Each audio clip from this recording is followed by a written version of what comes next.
A 2-year-old girl was playing in her own backyard outside Dover, Delaware, in the summer of 1979, close enough to the kitchen window that her mother could see her, and then she wasn't there at all. For 47 years, that mother kept a small pair of red sneakers in a shoebox on her closet shelf, the only shoes Sophie owned that hadn't been on her feet that afternoon. Then, in the spring of 2026, a life insurance genetic underwriting test of all things flagged a match in a database that had been quietly growing for over a decade, waiting for someone to check it against the right name. What it found wasn't a grave. It was a 49-year-old woman sitting across from an insurance agent, being told that a routine health questionnaire had just turned her entire life upside down. This is the story of how Sophie Turner came home. The Turner property sat about 10 miles outside Dover, Delaware, on a stretch of road backed by a wooded lot the neighborhood kids treated as their own private forest, all scrub pine and honeysuckle vines thick enough in July to swallow a fence line whole. Gary and Linda Turner had bought the house 3 years before Sophie was born. A modest single story with a chain-link fence around the back that Gary had put up himself the summer Kevin, their older son, learned to walk. Sophie was 2 that August, a quiet, watchful child according to everyone who knew her, the kind of toddler who would sit for long stretches, simply observing whatever was happening around her before deciding whether to join in. Kevin was 8 that summer, old enough to be trusted to keep an eye on his sister in short bursts while their mother worked inside. A trust that would become, in the years after Sophie vanished, a weight he carried quietly for the rest of his life without anyone in the family ever suggesting he should. Delaware in late summer carried its own particular texture. Air thick enough some afternoons to feel almost solid. Cicadas going in the pines behind the Turner house from mid-morning until well past dusk. The smell of cut grass mixing with the sweeter, heavier scent of honeysuckle along the back fence. Linda kept a small vegetable garden along the side of the house and would work it most afternoons with the kitchen window propped open, close enough to hear both children in the backyard without needing to look up from the tomato plants every few minutes. Sophie had a favorite toy that summer, a stuffed rabbit missing one button eye that she carried everywhere, and Linda would say for years afterward that the rabbit being left behind in the grass was the detail she could never quite make peace with, because Sophie never once let go of that rabbit on her own. The afternoon Sophie disappeared began the way most of that summer's afternoons had. Linda inside working the garden bed nearest the window, Kevin supposedly watching his sister while he built something elaborate out of sticks near the fence line, Sophie playing nearby with the stuffed rabbit and a set of plastic cups. Kevin would say, for the rest of his life, that he never heard anything at all. No cry, no sound of the back gate, nothing that would have told an 8-year-old that something was wrong. Linda came out to check on both children roughly 20 minutes after she'd last looked up from her garden and found Kevin still absorbed in his stick fort and Sophie simply gone, the plastic cups scattered where she'd been sitting, the stuffed rabbit lying face down in the grass a few feet from the back gate, which stood open several inches. A gap Gary would later measure and remeasure obsessively, trying to determine whether a 2-year-old could have pushed it open herself or whether someone had opened it from the other side. Linda would describe those first minutes, for the rest of her life, in almost identical words no matter how many times she was asked. She said she called Sophie's name from the porch first, certain her daughter had simply wandered to the side yard, then walked the fence line calling louder, and it was the stillness that frightened her before anything else did. No rustle in the honeysuckle, no small voice answering back, nothing but cicadas, and her own voice sounding strange to her in the heavy afternoon air. She said she did not fully register the open gate until she'd already circled the yard twice, and that the sight of it, once she saw it, told her before any officer ever did that this was not a case of a toddler simply wandering off. The search that followed drew in nearly every available resource Kent County could produce inside the first day. Neighbors combed the wooded lot behind the property in a line, working outward from the fence, calling Sophie's name into scrub pine thick enough in places to hide a grown adult, let alone a toddler. Delaware State Police arrived within the hour and brought in bloodhounds by early evening, and the dogs picked up Sophie's scent at the back gate and followed it roughly 80 yards along the tree line before losing it entirely at a gravel turnout used by hunters and utility trucks. A detail that unsettled investigators from the very first night, because a wandering toddler does not typically produce a scent trail that simply stops at a place cars are known to park. Searchers worked the wooded lot for 3 full days, expanding the radius each time, and found nothing at all belonging to Sophie beyond the rabbit and the open gate. Detective Paul Vance was 27 that summer, new enough to Kent County's small detective division that the Turner case was among his first major assignments, and green enough, he admitted decades later that he made mistakes in that first week he would spend the rest of his career trying to compensate for. Case notes from that first month, reviewed decades later, show a department split much the way departments often were on cases like this one, half convinced Sophie had simply wandered into the wooded lot and become lost or hurt, half increasingly persuaded, largely by Vance's own insistence, that the open gate and the abandoned rabbit told a different story entirely. It was Vance who kept circling back to the gravel turnout, and Vance who eventually turned up an account from a gas station attendant roughly a mile down the state road, who remembered a woman alone in a sedan with out-of-state plates, stopped longer than seemed necessary, who had asked, oddly, whether the station sold children's clothing anywhere nearby. No further description survived beyond that. No plate number was ever recovered. Tips trickled in over the following year. A girl matching Sophie's description spotted at a shopping plaza in Maryland, a family that had moved abruptly from a rental 2 counties over. Each one run down and eventually cleared by a department stretched thin across the county's caseload. The lead went into the file and stayed there, and by the following spring, with searches exhausted and no body recovered from the wooded lot despite repeated efforts, the case had gone cold in the way cases went in that era, quietly filed and largely set aside by everyone except the family and one young detective who kept a personal copy long after the department moved on.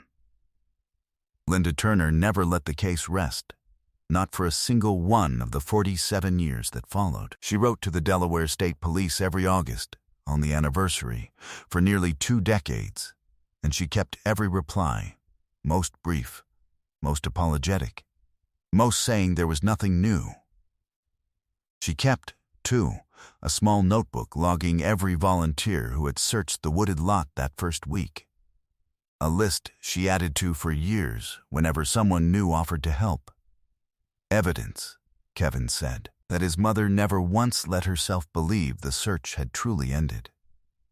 Gary Turner returned to that gravel turnout alone most weekends for nearly 15 years, standing at the tree line for reasons he rarely explained, a ritual Linda said she understood without needing him to put it into words.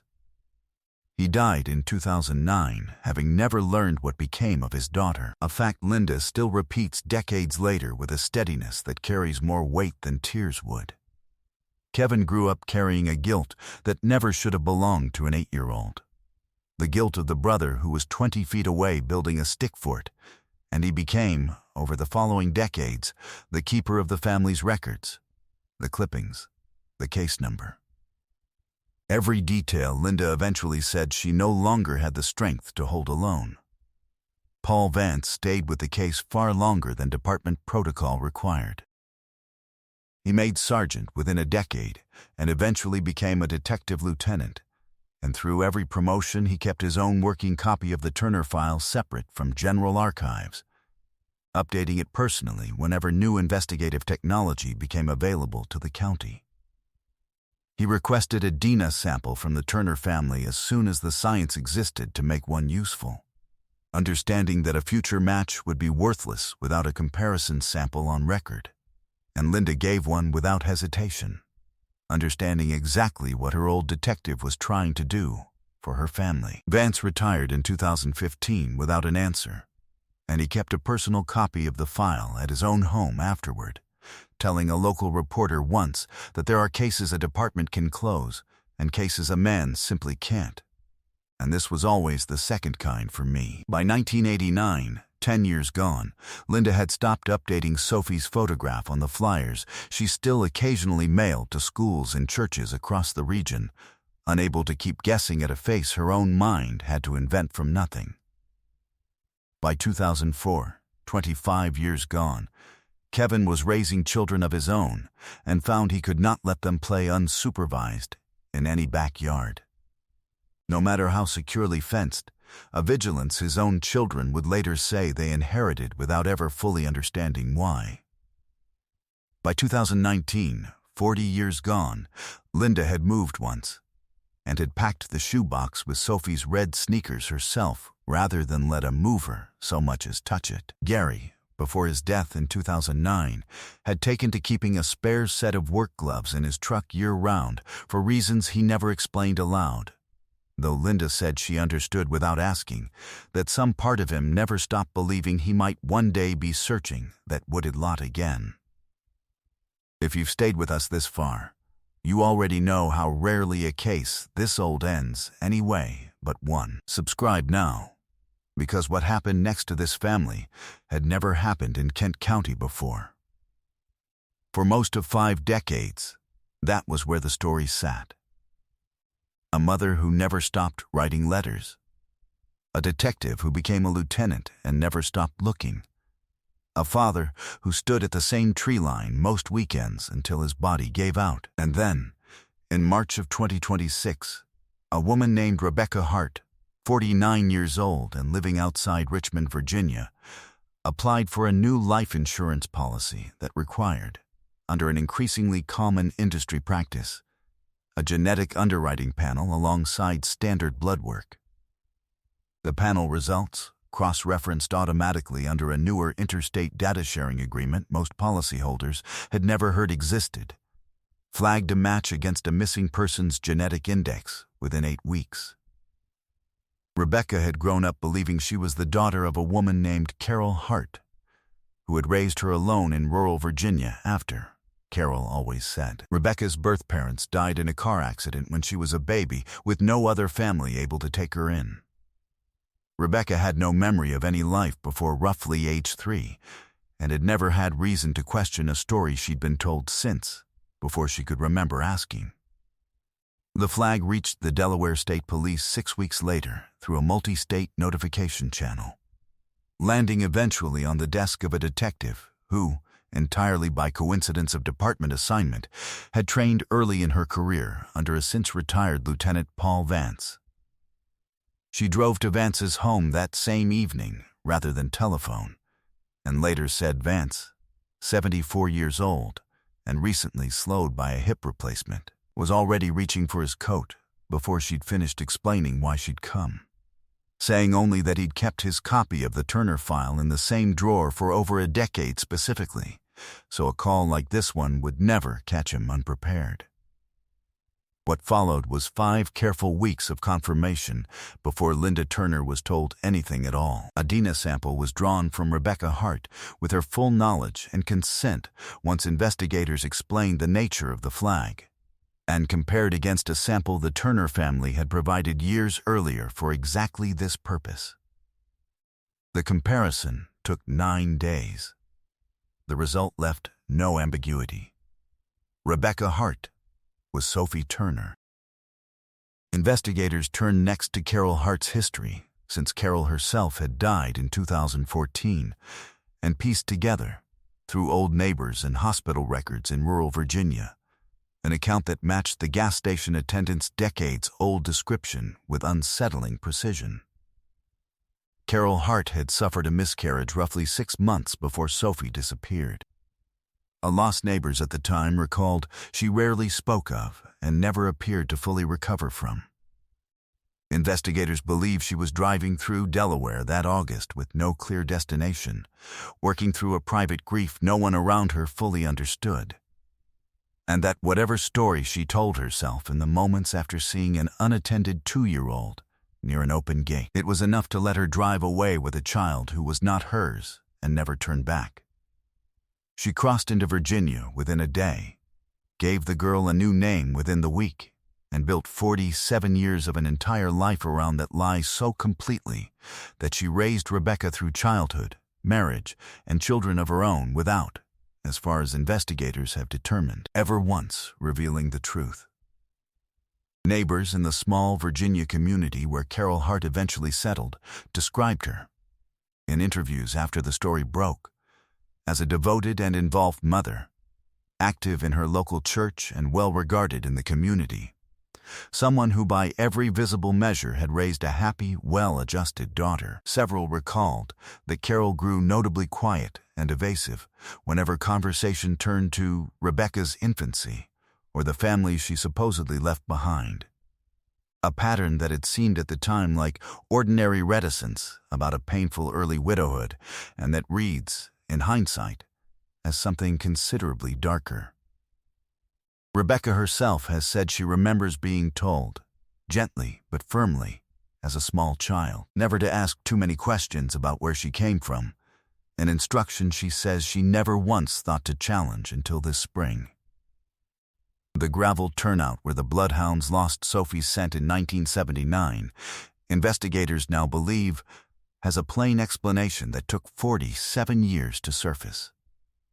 Carol Hart's car had been parked there the entire time, and the trail that seemed to vanish into nothing had simply stopped at the edge of a parking area, exactly where a vehicle had been waiting with its engine running. Because Carol Hart died in 2014, no criminal charges will ever be filed, a fact the Delaware State Police have confirmed publicly along with their finding that the case is now considered officially resolved. For the family, resolution of that kind was never going to be the point, and officials have said the department is treating this outcome, after 47 years, as its own form of justice, regardless of the absence of a courtroom.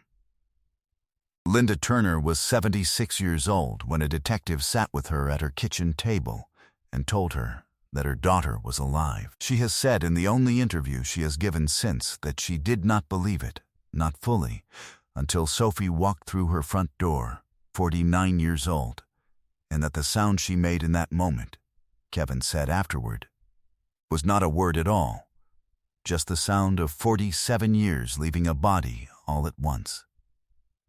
Sophie, who has said she intends to keep using the name Rebecca in her daily life, while legally reclaiming Sophie Turner as her birth name, has described the reunion as grief and joy arriving in the same breath.